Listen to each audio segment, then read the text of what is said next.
well, somebody taught me this, like how to teach an English-speaking person to pronounce my name. It would be like hey and ki. So you say Heikki. Yes. And then the studio names is Studio Heikki Pilates. Okay. So it's like really carrying my name. So yes. It's me, myself, and I in here. So, and I have, at the moment, I have 4 wonderful ladies renting out the studio when I'm not here. So we're kind of a little bit of a community over here as well. So yes, we're doing great. I think I like to travel, so I kind of know a little bit what's going on around the world of Pilates. So I think we're doing great in Finland. It's a very small market. We're only, it's kind of like, I always tell that, okay, we're living on the edge of the world. It's Helsinki, and it's a small nation. We have only like 5.5 million inhabitants in the whole, Finland.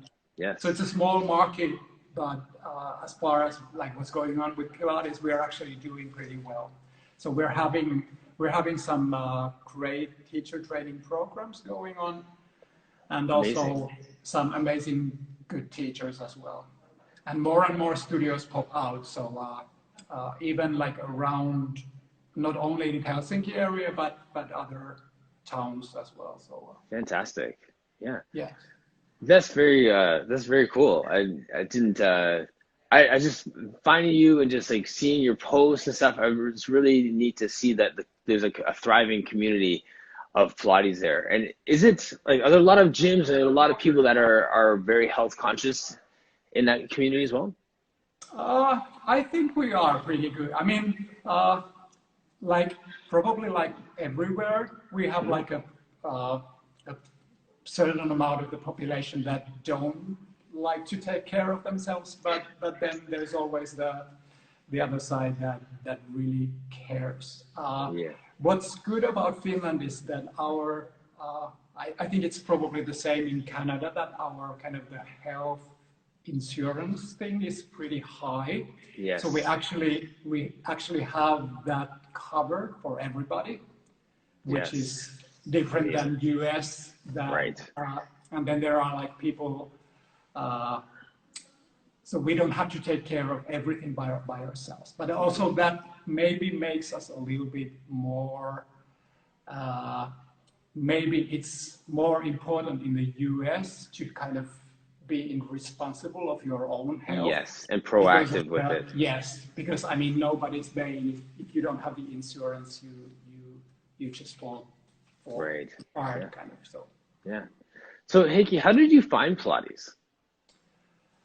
Oh, it's a long story. It wasn't like love, like with the first sight. Yes. I probably did my first class a little bit like in the end of the 90s. I was in London studying dance and movement therapy, and I was taking a course over there. And then in the middle of the course, there was a Pilates teacher that said, okay, we have one spot for somebody that wants to know what Pilates is.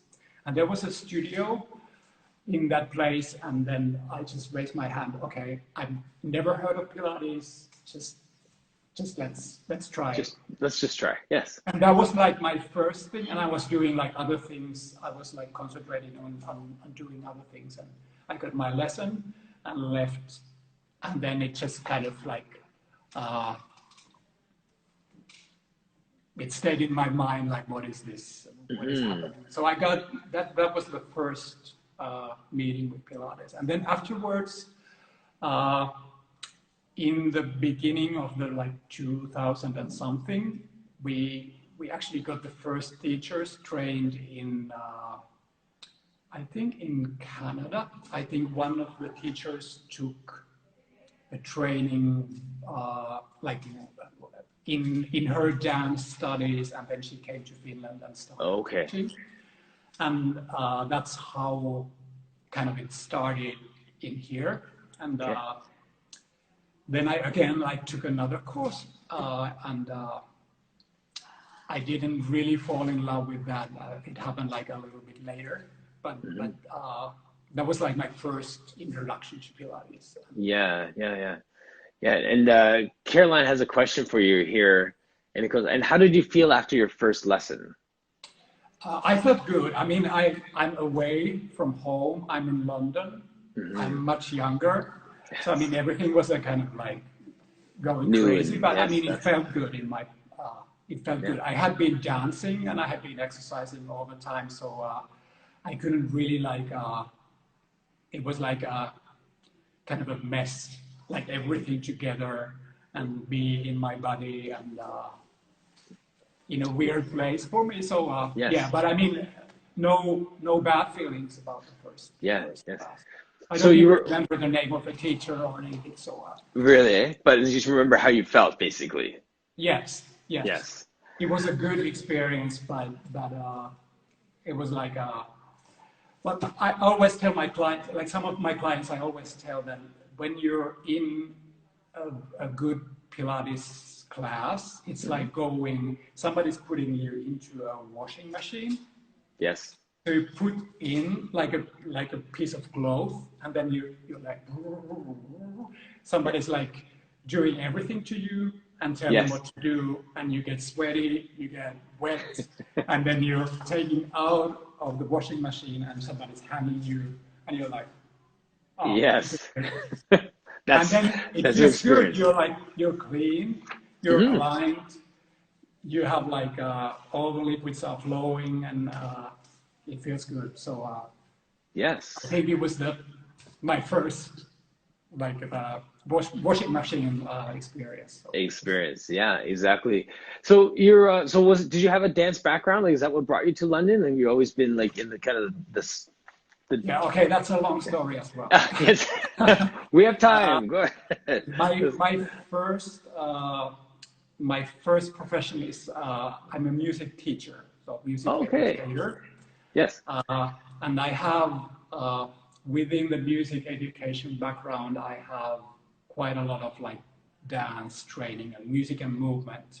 Mhm. And I did my first career was within music therapy and music for special needs. Oh, wow. And I did that work for over 20 years. But then, I mean, it kind of like using music and movement, because I was working with disabled children and young Mhm. people. So I kind of like started getting into combining music and movement. Yes. And Fascinating. yeah, and Mm. yeah, I did that, and then I got interested in dance and movement therapy. So I did that training too. So I kind of Yes. I started combining music therapy and dance therapy Mhm. things. Yes. And what happened then? I also did some group training classes at the same time. So Yes. I mean that all like went kind of together. Yes. And then something happened in my work. I wasn't happy what happened. I mean, what happened over there. So I had my Pilates training at that time, Mhm. and I just decided, okay, I can't go on with this, so I'm going to switch and I'm going to start Yes. doing Pilates. So for a little while, there was a kind of a combining thing. I did a little bit of both, Yes. but then I kind of realized, okay, I can't do this anymore. I'll have to kind of either I give my heart to Pilates or I give my heart to Mhm. music therapy and dance and movement therapy. Yes. And then I started to do Pilates, and it's been love. I mean, I love the work I did before, but I love this even a little bit more. So Really? Oh, that's nice. yeah, yeah, It is, and like, yeah, and there's a few comments here too. Understand, like Attila was saying, like that's like it is a fascinating background um, to come from that, like the music therapy and that movement and that body connection. Like that must really inform your Pilates work, understanding how the brain works and how the body works and how those all communicate. Yes, and I think I think the kind of the most important part, like what links to this is actually, I mean, you could actually think that kind of if you think very largely, you could think that that Pilates is therapy. I mean, it's like we're giving people kind of a secure room, a secure safe place space, yes, to be able to express themselves with their bodies. And we're kind of like people kind of, I mean, you could think of like nurturing the person's movement or like being there as a companion and kind of like creating the safe space to explore things that happen when they move differently and like what's going on in there. And also it's a good idea of like because you work with people. I mean, it's a kind of a good base to start working with people. Yes. I don't know if you get the idea. Yeah, I do. And I see like Noam is on here and also Brett Howard. And we've had conversations in the past with them where we're saying like you said, companion, we're coming alongside people in their journey. We're helping them. Like we're not doing the work for them. We're like facilitating the work. We're just making a space for them to do the work. Exactly. Yeah. And also, I mean, sometimes when you work with a person that has kind of trouble moving into one direction, or there are kind of like insecurities about the body and injuries and stuff like that. So I mean, we all know it's scary. It's scary to go to a place where you haven't been before.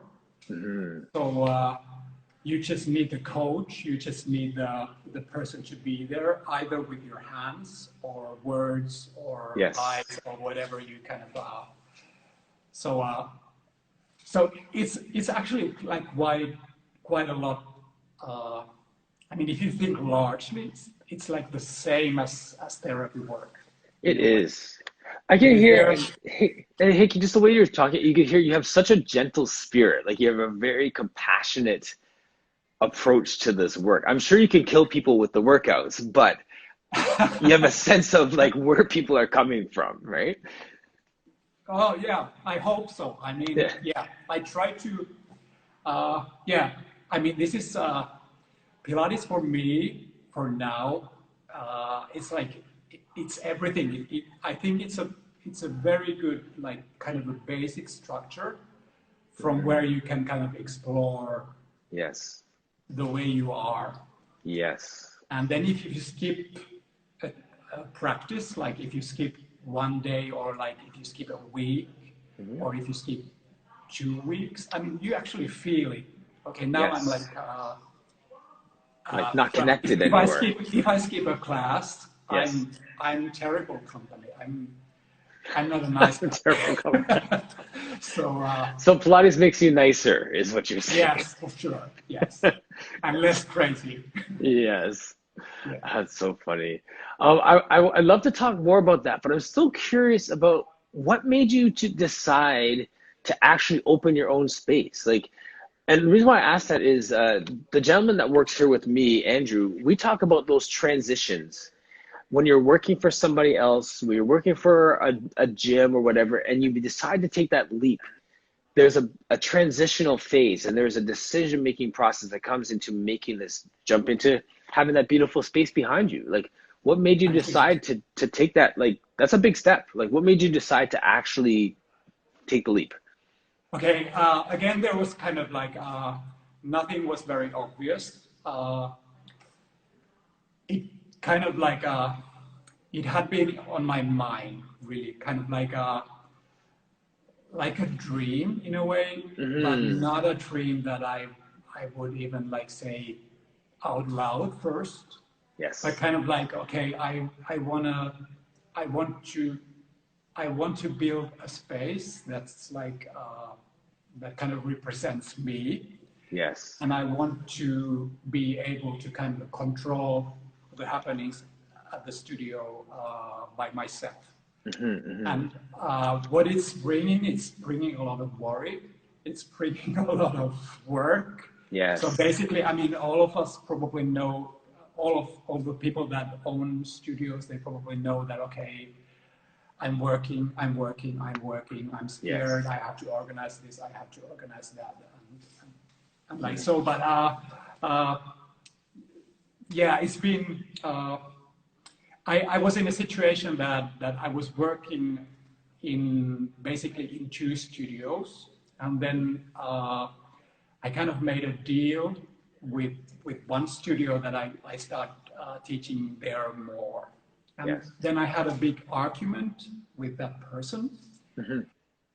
Big argument, but I had an argument and I just left. And then I was kind of like, what do I do now? Right, yes. And I kept working in the two studios I used to work, but then I kind of felt, okay, now I have to do something. And then I started kind of looking for a place. And I walked into this studio space, knowing that it's either for hire or for buying. And I walked in and I looked around. Like the minute I came in, I said, okay, this is it. This is the studio. This is the space. And I ended up buying the place. So I own the studio. Nobody's going to kick me out of here. Yes. I'm the owner. These are mine. I still kind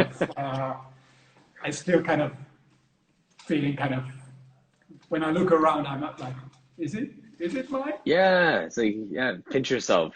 So you get to choose the color of the paint. You get to choose the equipment.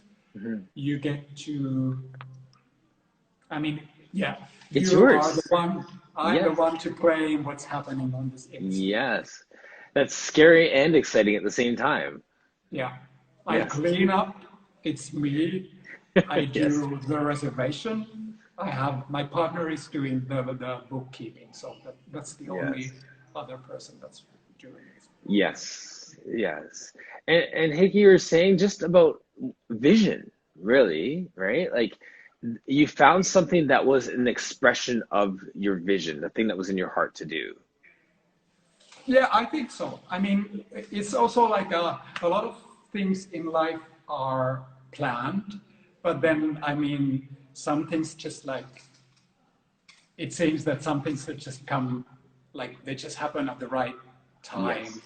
Right. And I'm actually glad because of the argument I had with this one person that kind of kicked my butt and said like, go away, you can do this by yourself. So I'm happy.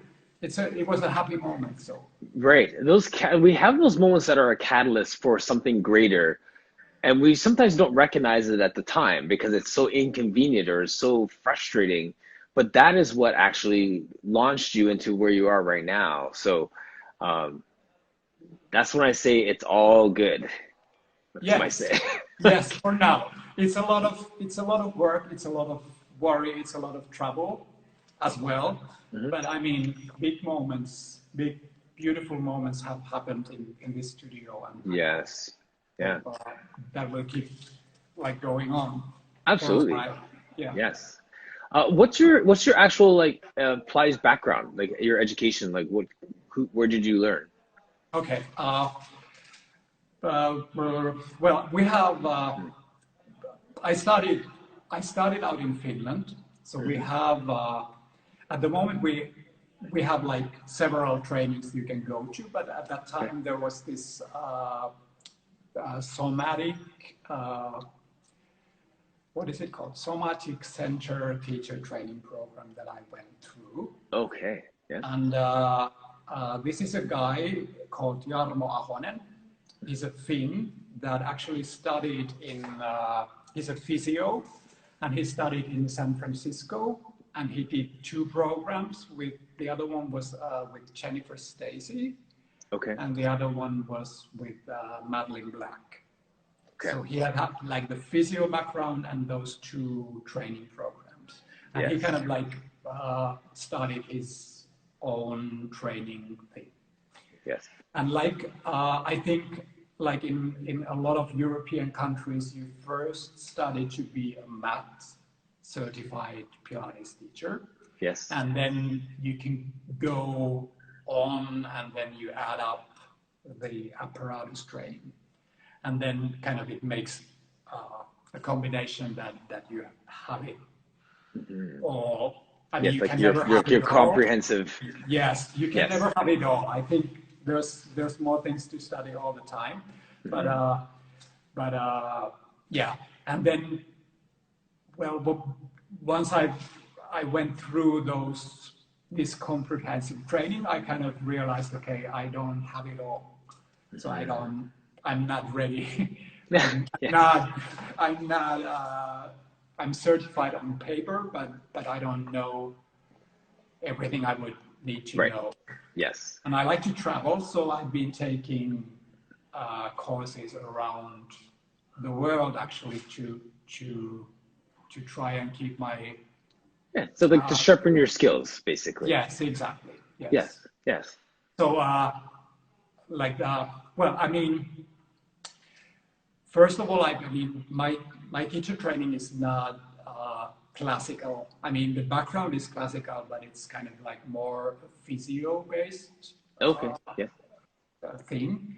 But then I kind of really decided, okay, I mean, I really need to dive deeper into the classical Pilates, which is like we really have to know our roots, and we really have to kind of have that thing in our body. So I've done classical, and then I've been interested in the different lineages. So I've been going through the Carol Reeser, Kathy Grant Heritage Training Program. I did the E-Gentry Heritage Training in Santa Fe.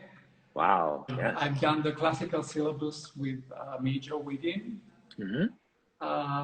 What else have I done? So I've done the Bussy Pro Bridge.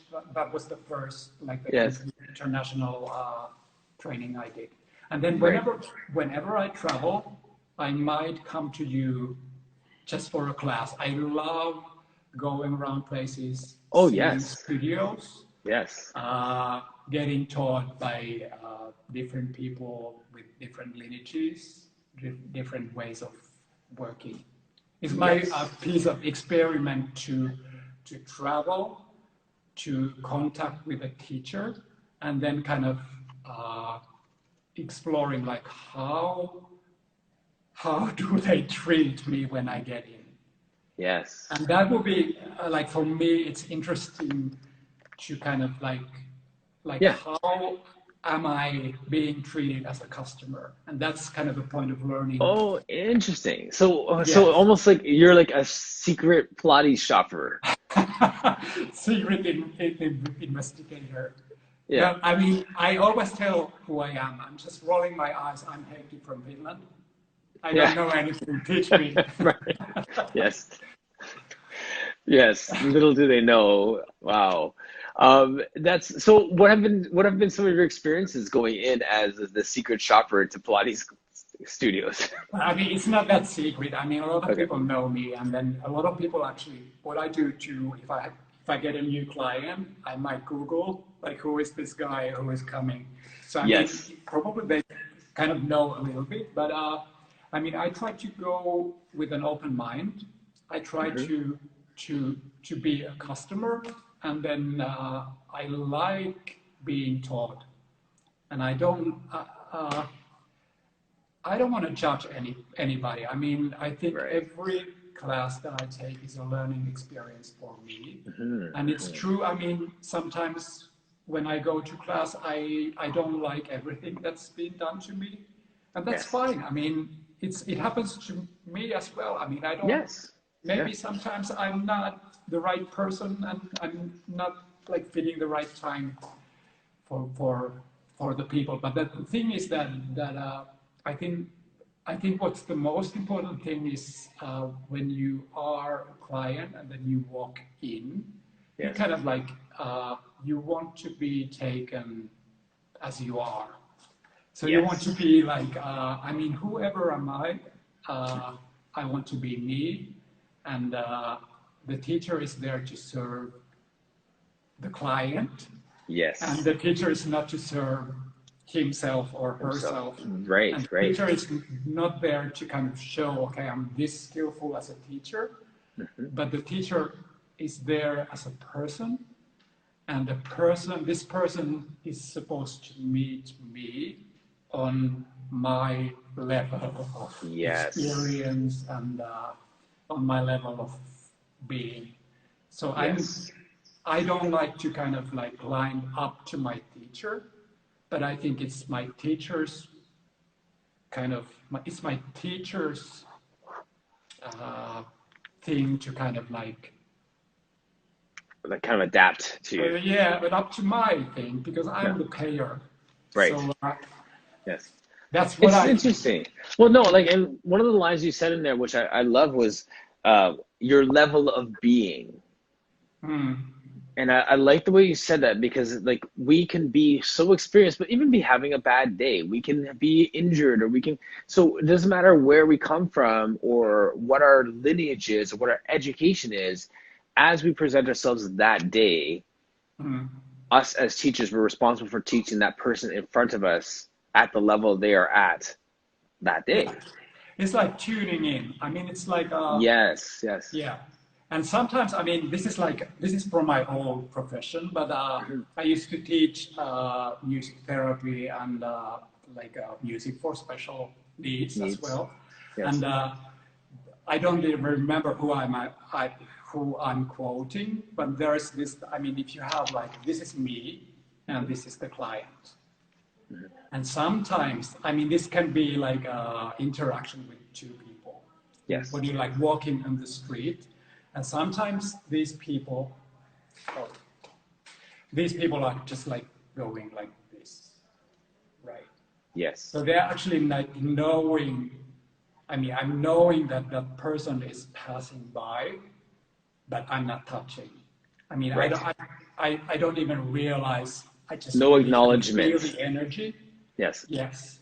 And like, if this is me, I think it's my responsibility to kind of like tune in to my client. It's not my client's thing so much. Gotcha. To me, but it's my thing to come. Yes. Bing. Right. So you're saying, so it's your responsibility to find their frequency instead of their responsibility to find yours.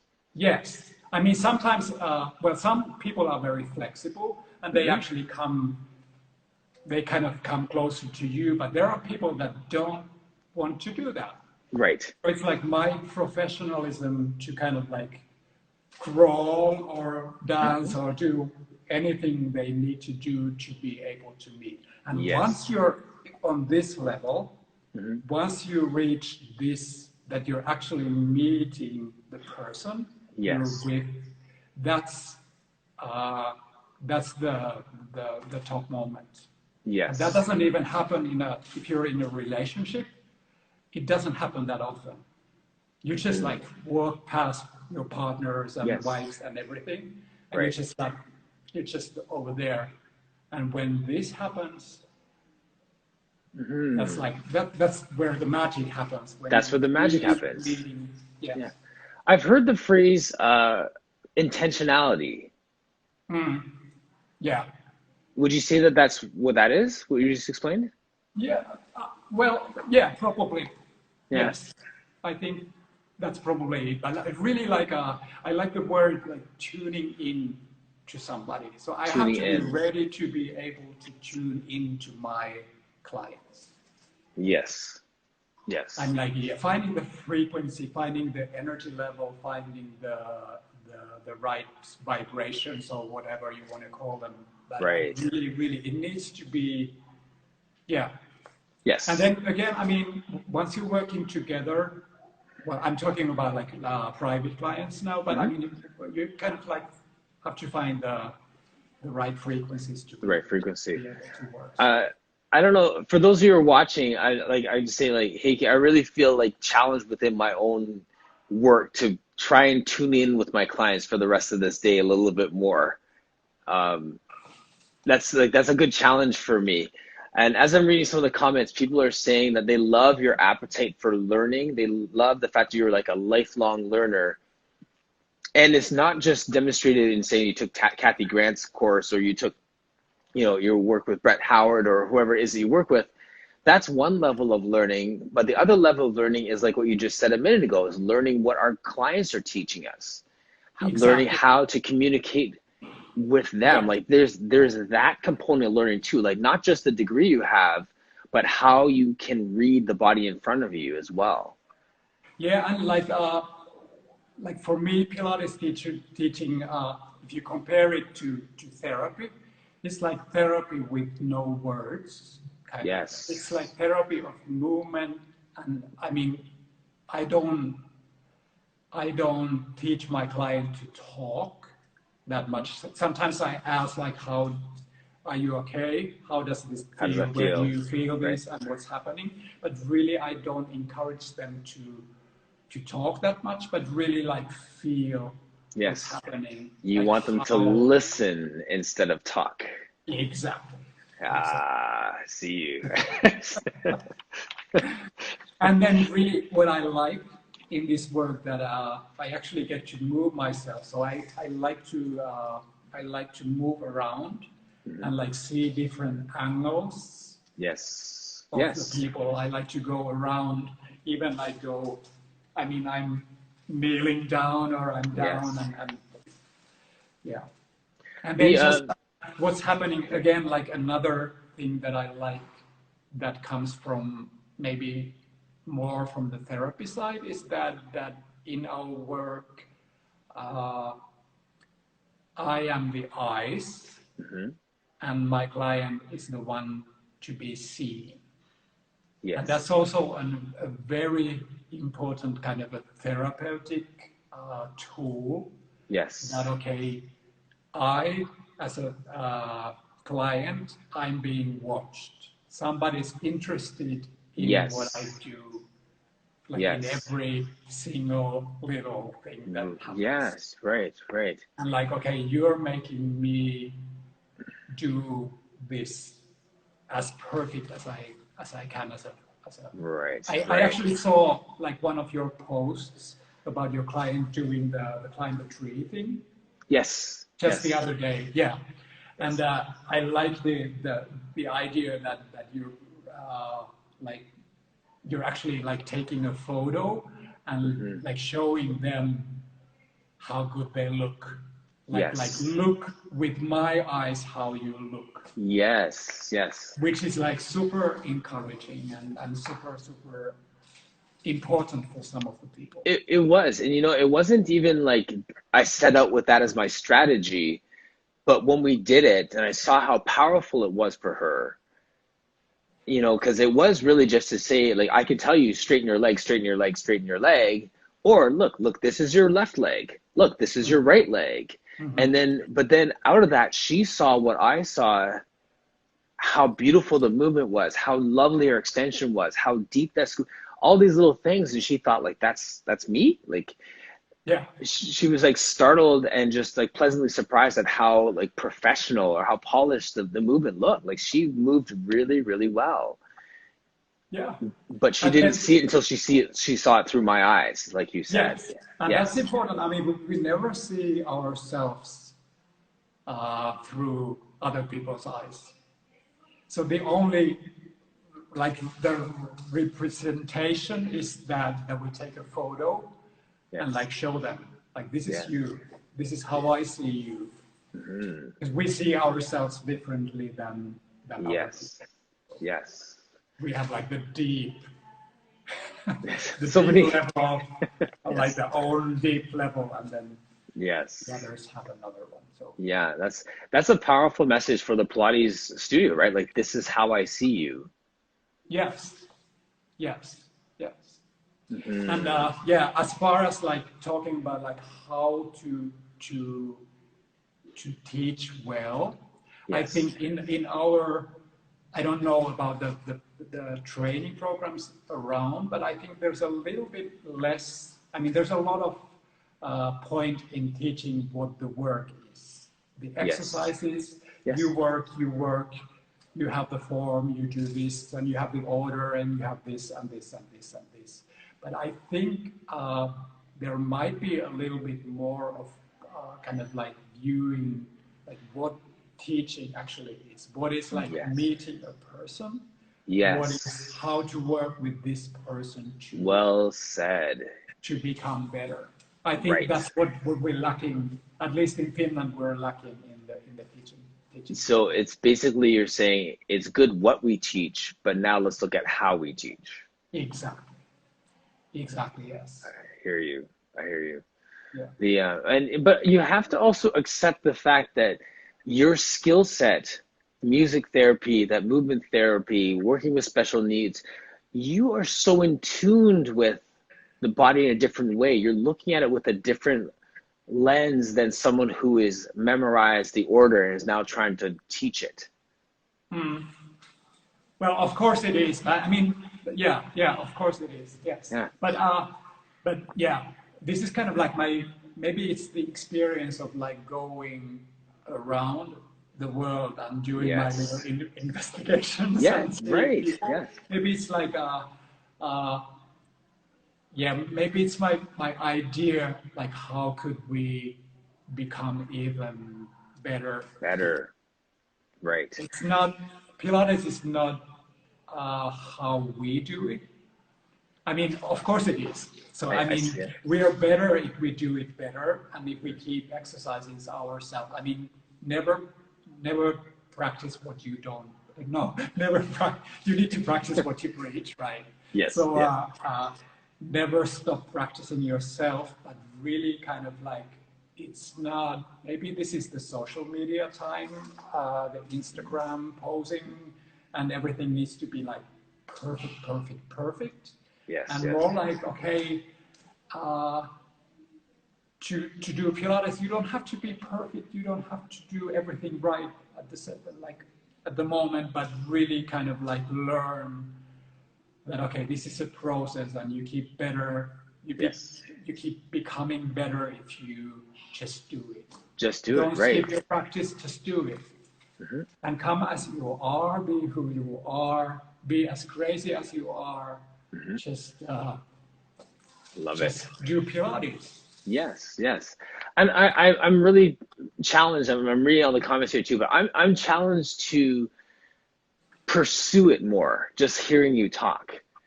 And it is not necessary to take another course as much as just to dig deeper with my own work, like to learn more about Pilates, and not in a formal way, but just on like you went and travel and just meet people. I think everyone's Pilates journey and their Pilates education journey is different. Of course. Right? Yeah. And but the common thread is that pursuit of getting better, that pursuit of understanding the work deeper, and just learning more. Yeah, and then I mean, this guy is doing, okay, let's say like this guy is doing the 100 differently than that I learned. Yes. So it's like not judging, but like trying out. Okay, maybe there's a point in what he does. Yes. And maybe he has a kind of a message with the different variation of the movement. So I mean, okay, I mean this is going kind of deep, but there's a lot of in the Pilates in industry. There's a lot of I think we're kind of like we're judging people before knowing the people.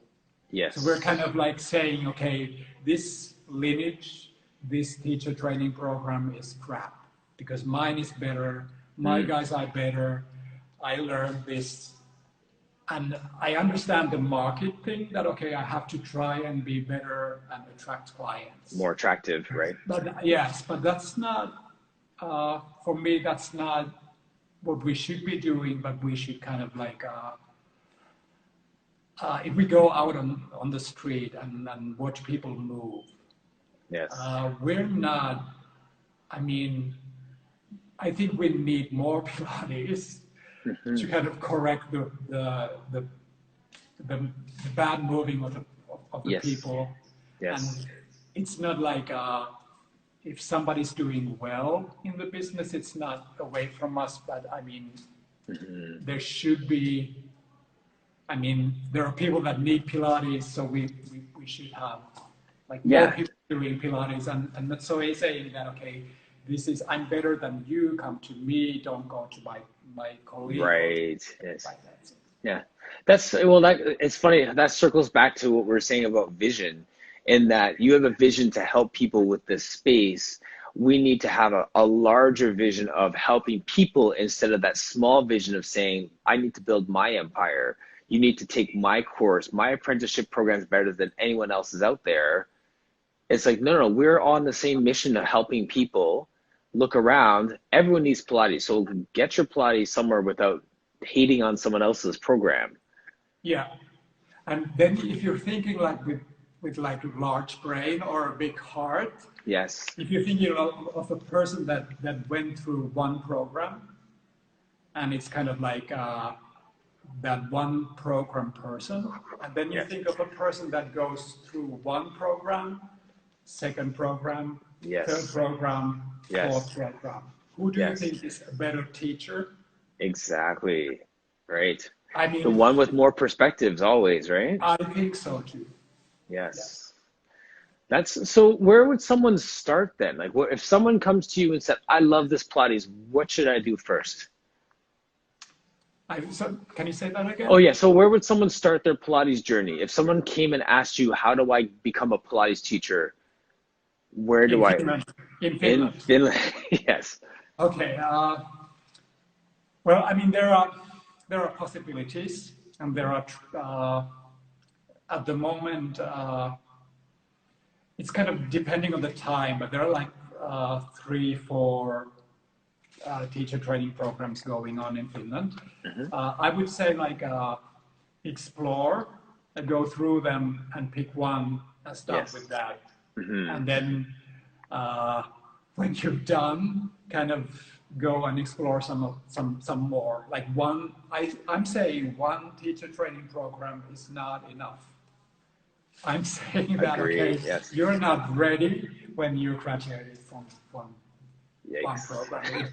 The studying goes on. Yes, which exactly. Is good, which is good. It's good, but people don't want to hear that. Yeah. Right? This is a generation that wants everything fast. So yeah. I mean, you're not ready. I'm not ready. I'm not finished. Right. No, exactly. Finished, but I'm not finished. So, yeah, exactly. One of the instructors said, getting your Pilates certification is like getting your driver's license. Like, you're safe to operate, but that doesn't necessarily mean that you're Lewis Hamilton now and you can drive in a Formula One race. Yeah, that's well said. That's very well said. Yeah. So and then I mean, I understand that not everybody has possibilities to keep going with studying all the time. You have to work, you have to get the money and everything. But I mean, it's not all about I mean, you don't have to be a teacher training program collector necessarily, but you can kind of like keep going with the idea of the okay, now I'm interested in this part. Let's find out a little bit more about this. Yes. It's true, because like we all know people that just take course after course after course, and they're really not the best teacher. They just have a lot of certificates on their wall. Yes. And then there's people who are just passionate about learning and connecting with people, and they may have 1 or 2 classes on the belt, and they're absolutely brilliant communicators and teachers and educators. And also the thing that when you go, I think maybe like for me at the moment, the best way to learn is really to be the body yourself. I mean, just really throw yourself into some, like on somebody's arms. And you go, and take me, just and teach me. Yes. Yeah. Yes. And then, I mean, how good it feels when you've been teaching all week, and you've been like setting the words, and you've been telling, okay, do this, do this, do this, do this. And then you're just like standing in front of somebody who tells you what to do. Yes. Oh, I mean, it feels so good. Somebody's interested in what you do instead of like you're being interested in what somebody else does. Yes, yes.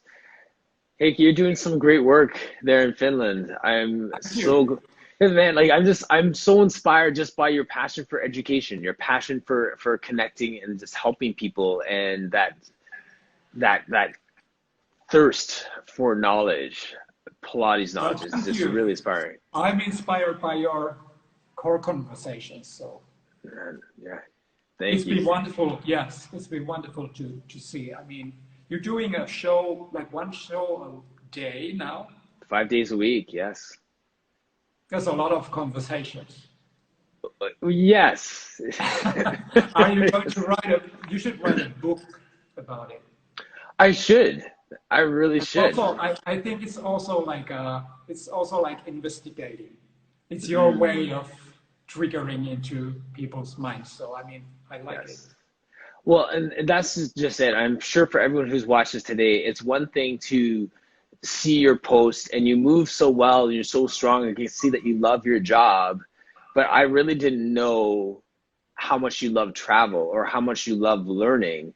And I can't say how much I esteem that very highly in my own life, learning and getting better, and to see you speak about that is really valuable to me. And Blossom just is saying hello to you there as well. Hey, Blossom! I love Blossom. Yes. She's one of the best. Yes, she is. Whenever I get to go to New York, there's no way I'm not going to see her. And she's been here too. I mean, she's been. Oh, has she? Yeah. Yes.